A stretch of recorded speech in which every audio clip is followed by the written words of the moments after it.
If you're trying to save some more money like I am, make more food at home, forget the drive-thru and the restaurants, try making it.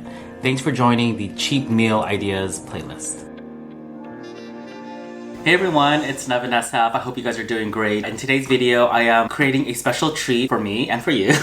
It's pork sinigang. It's a Filipino traditional dish. It's like a sour soup and it's very comforting. You just put it over a bed of rice. It's something that you can make pretty quickly and easily, and I'm gonna do it in my Instant Pot today so that we could pressurize the meat really quickly. Of course, if you want to do this on a stovetop, you can. In front of me, you'll only see 9 ingredients, 10 including the water, but I'm gonna use pork this time. It is a boneless shoulder country style rib that is boneless, as mentioned. Some folks prefer those with bone in. It just creates a deeper flavor, I guess you could say. However, I don't like dealing with the bone, so I'm just gonna use a boneless version. I have a tomato. I'm gonna be using a Knorr tamarind soup. I have a half an onion, and then I love leafy greens. Some recipes do put in like green beans or an eggplant, but I prefer just leafy greens, and so I have a huge bok choy. As you can see, it's pretty big, and a Napa cabbage. I'm probably not going to be able to use all of it, but majority of it will be going in. It will wither down. And then we just have salt and pepper and some fish sauce to adjust the taste at the end. Again, super easy and comforting. For those of you who are new to the channel, my name is Neville. I live in San Francisco, and this channel is all about intentional living, and I love talking about personal finance, and I am on a debt-free journey and FIRE community journey to increase net worth, but also pay off a huge debt that I have related to a HELOC, about $50,000. And I will be creating a lot of affordable meal recipes. So if you like what you hear and see, please do consider liking the channel and subscribing. Be sure to hit the bell notification so that you'll see all the videos when they post. So shall we get started? We're gonna clean the vegetables, we're gonna clean the meat, and we're gonna go ahead and chop everything up and just make sure everything's ready to go for the Instant Pot.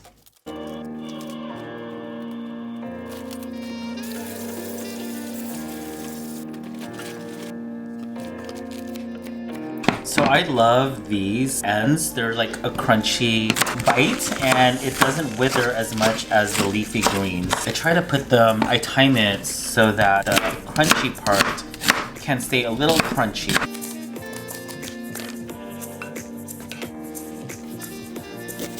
For the onions, I like to cut somewhat larger size bites. I don't know, I love onions, so something like this would work. Like this. Yeah. Hey, so, okay, I just want to go over the meat real quick. These are boneless pork shoulder ribs. As you can see, there's still a layer of fat on top. I guess you could trim that. I prefer to just sear it and give it a lot more flavor into the soup. And there's 4 pieces here, so they're not too bad in fat, but you can trim that. So what we're gonna do is we're gonna cut the ribs in bite-sized pieces. And again, it's up to you. I think I am gonna trim some of the fat. There's a little excess. Get rid of that, but we're just cut it into bite-sized pieces.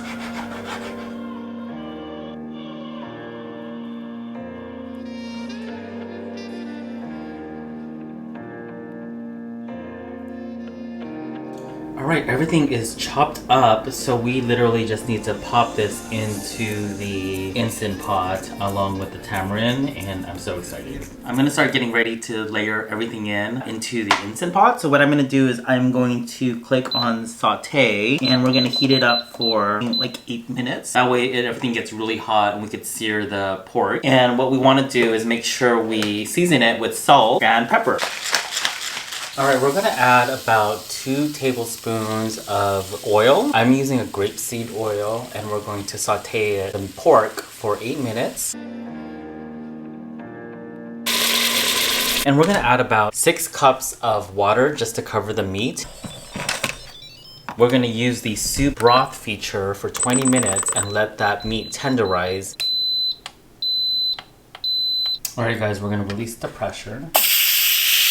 Alright, so the natural release for the steam finished, so we could open up the lid now. And what you want to do at this point is probably my least favorite part. It's skimming kind of the fat and the impurities that floats on top of the water. So I'm just going to go ahead and start scooping that out. You'll also see maybe some on the edge.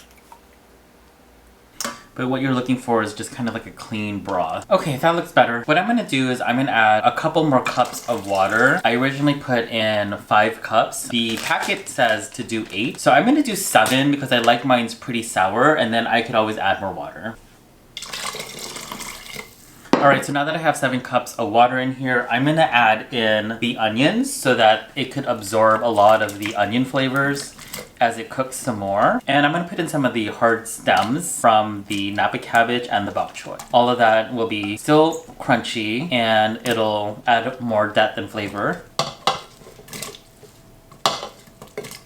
I like to layer in salt and flavor whenever I add new ingredients. So we're gonna add a little bit of salt and pepper.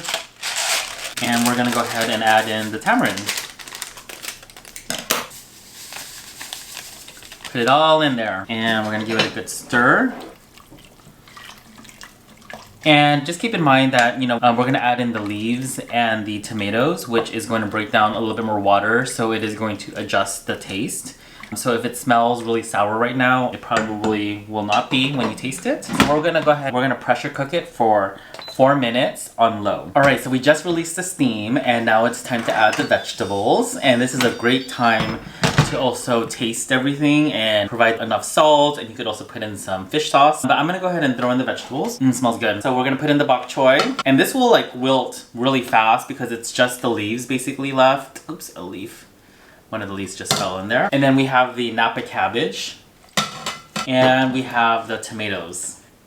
So we're gonna put everything in, and we're gonna let this wither and cook in the hot broth. Okay, so now's a great time to taste it and see what you like about it.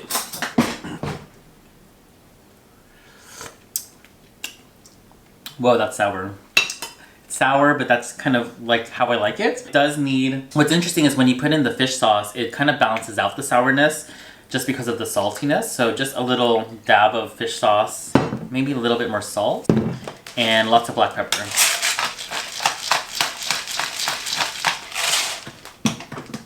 Okay, we're gonna give it another taste and see how this is. Okay, that's great.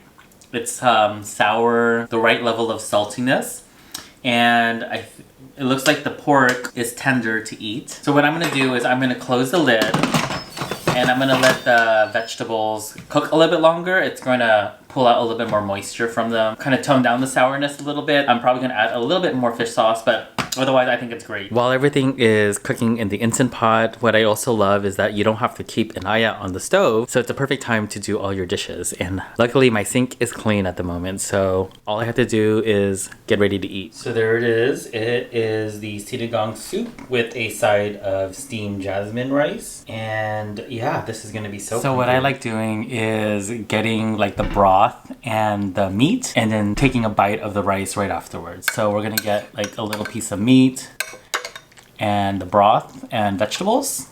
Let's see here. Here's a tomato and onion.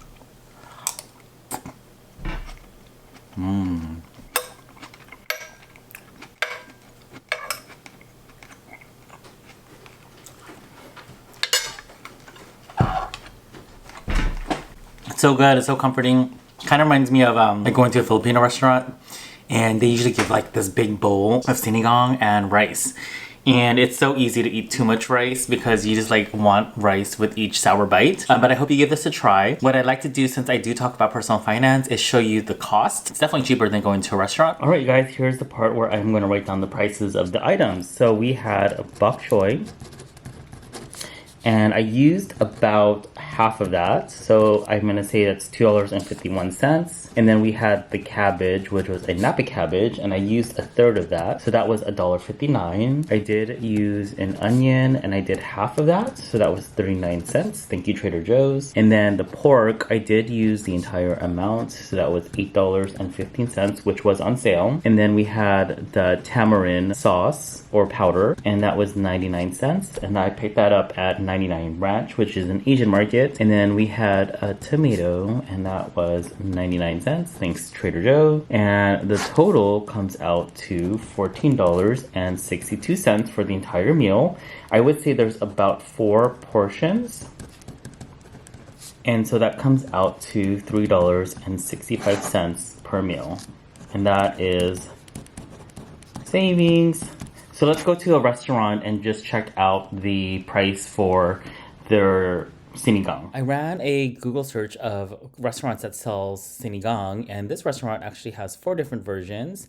The Sinigang Naba Boy is actually the pork version, and that's at $13.95. So we definitely saved some money in comparison to this. All right, here's another restaurant which has Sinigang, and you'll see here under the a la carte, the pork section, there's pork rib Sinigang. The small is $7.50. We have a medium for $11 and a large for $14.